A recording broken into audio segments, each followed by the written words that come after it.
В эти дни исполнилось 18 лет со дня архиерейской хиротонии митрополита Чебоксарского и Чувашского Савватия. Не только для верующих, но и для всей республики это было большое событие, ведь владыка – первый архиерей Чуваш с момента создания Чебоксарской епархии. О том, из какой семьи он родом и какое воспитание получил, рассказывает Зинаида Пашагина.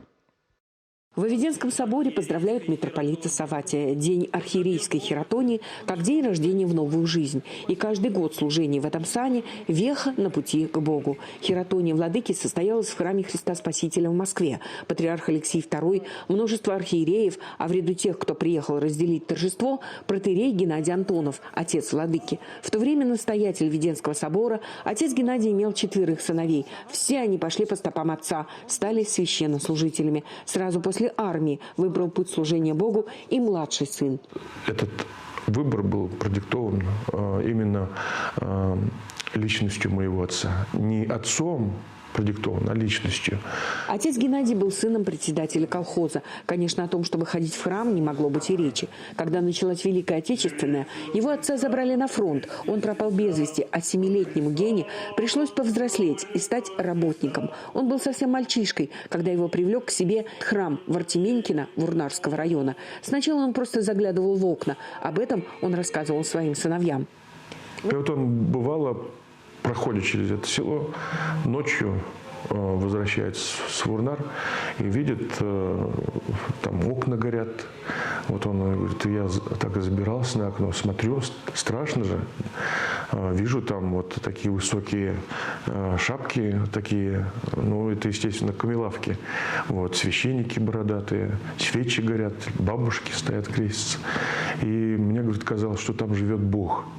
И вот, наверное, я ходил и думал, кто же из этих, вот этих с шапками, кто же из них Бог на самом деле? В этом храме началось служение отца Геннадия. Здесь он пономарил, алтарничал. Здесь встретил свою будущую жену, матушку Анисию. Отсюда его забрал тогдашний чебоксарский архиерей, известнейший иерарх Русской Православной Церкви, в то время архиепископ Мануил Лемишевский.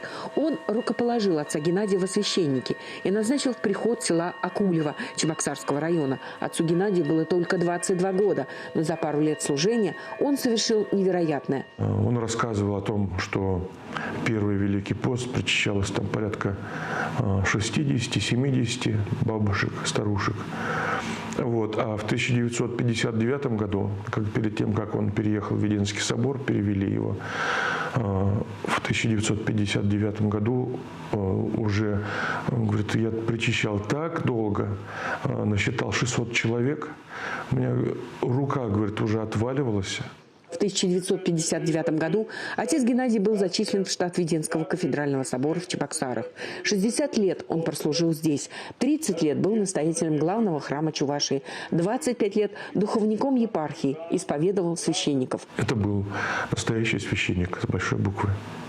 Сейчас пост настоятеля Введенского собора принял сын протоиерея Геннадия, митрополит Савватий. Здесь он вырос, наблюдая, как служит отец, впитывая образ жизни, молитвы и любви к Богу и людям. Здесь он достойно несет свой архиерейский крест.